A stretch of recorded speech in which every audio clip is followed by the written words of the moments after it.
Okay friends, एक नए topic को पढ़ने जा रहे हैं। टॉपिक है ट्रायंगल्स। ट्रायंगल्स के कॉन्ग्रुएंस में हम आगे बढ़ते हैं और पढ़ते हैं एएसए क्राइटेरिया ऑफ कॉन्ग्रुएंस के बारे में। हमने पिछली वीडियो में क्या पढ़ा था? एससीएस पढ़ा था। एससीएस क्या होता है? दो साइड, एक ट्रायंगल, एक एंगल। लेकिन एएसए जो है उससे बिल्कुल अलग, अपोजिट। अब एंगल एक था, साइड दो थी। अब साइड पे हावी पड़ेगा एंगल, एंगल आ जाएंगे दो और साइड हो जाएगी एक।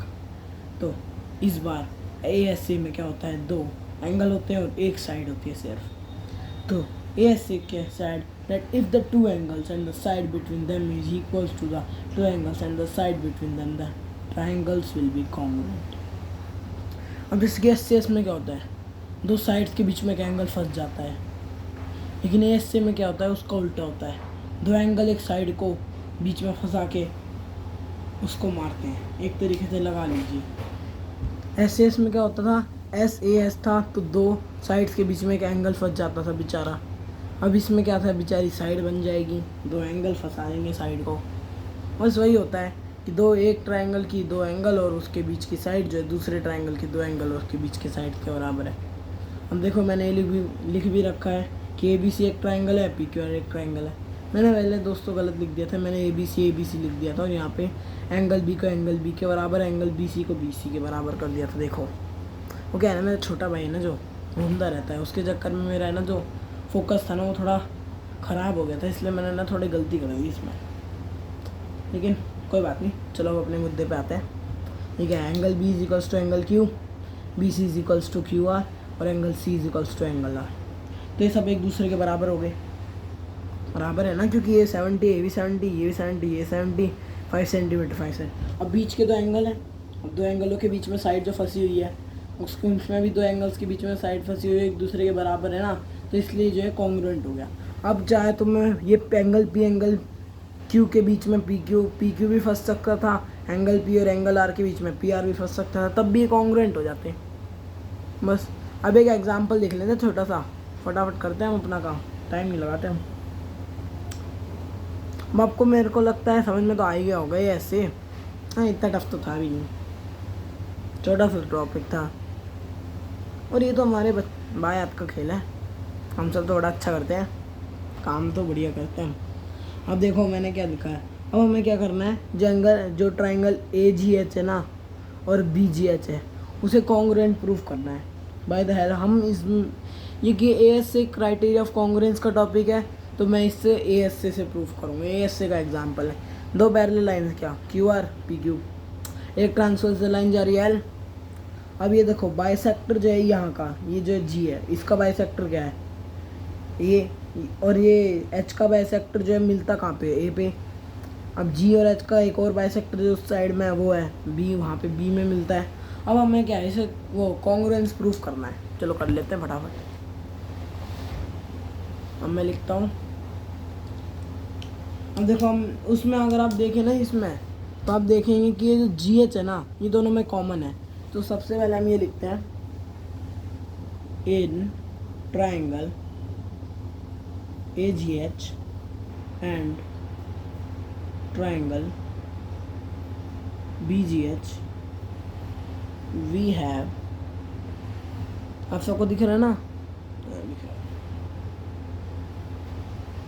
तो सबसे पहले अब आप एक बात ध्यान रखिए, अब मैं इसे कह देता हूँ एंगल 1, इसे कह देता हूँ एंगल 2, इसे एंगल 3, इसे एंगल 4। अब आप इसमें एक बात नोट करना, ये पैरेलल लाइन से ये ट्रांसवर्सल लाइन है। तो अगर हम ऑल्टरनेट इंटीरियर एंगल के बारे में आपने सुना होगा, जैसे कि ये एंगल है, ये एंगल G जो है, इस एंगल यहाँ के ये एंगल से एंगल के बराबर होगा। अब इनके बाइसेक्टर आगे तो ये भी पैरेलल लाइन्स होंगी, उनके बीच की ट्रांसवर्सल लाइन होंगी, तो ये दोनों एंगल भी ना बराबर होंगे क्योंकि बाइसेक्टर है इनके। अब ये दोनों एंगल एक दूसरे के बराबर हैं, तो इसका बाइसेक्टर होगा तो ये भी, वो भी जो है बराबर रहेंगे। अब तो आप देखिए, इसका बाइसेक्टर होगा, इसका भी बाइसेक्टर बराबर है, मैंने अभी बताया आपको।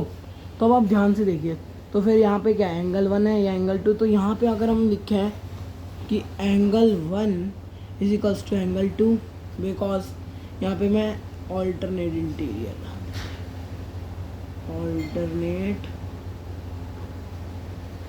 इंटीरियर एंगल्स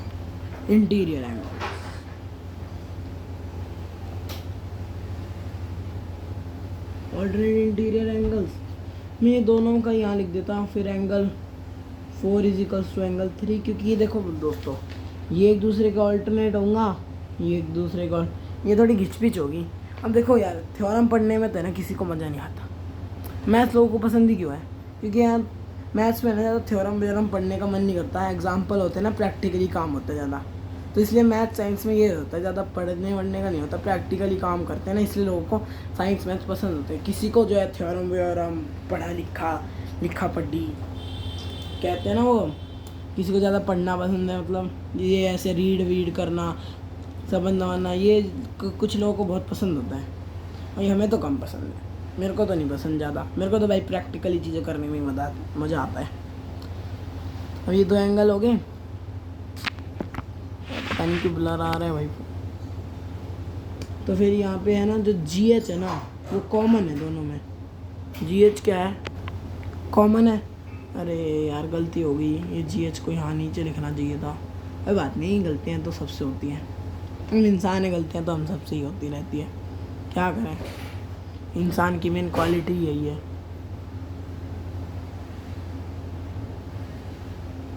तो भाई अब ये कॉमन होगी ऑल्टरनेट इंटीरियर। तो ये अब ये देखो, यहाँ पे देखो, ये 2 एंगल उनके बीच की एक साइड होगी, तो ये कॉन्ग्रुएंस प्रूफ हो गए।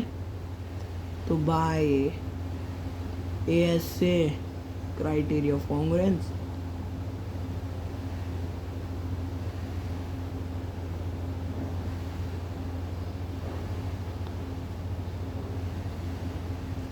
तो ट्राइंगल जो है AGH is congruent to triangle BGH। अब दोस्तों जो है ना, मैं ना कोशिश करूँगा आपको है ना थोड़ी फ़नी वे में पढ़ाने में, क्योंकि भाई फ़नी वे में है ना सबको पढ़ने में मज़ा आता है, और पढ़ाने वाले को मेरे को भी मज़ा आता है।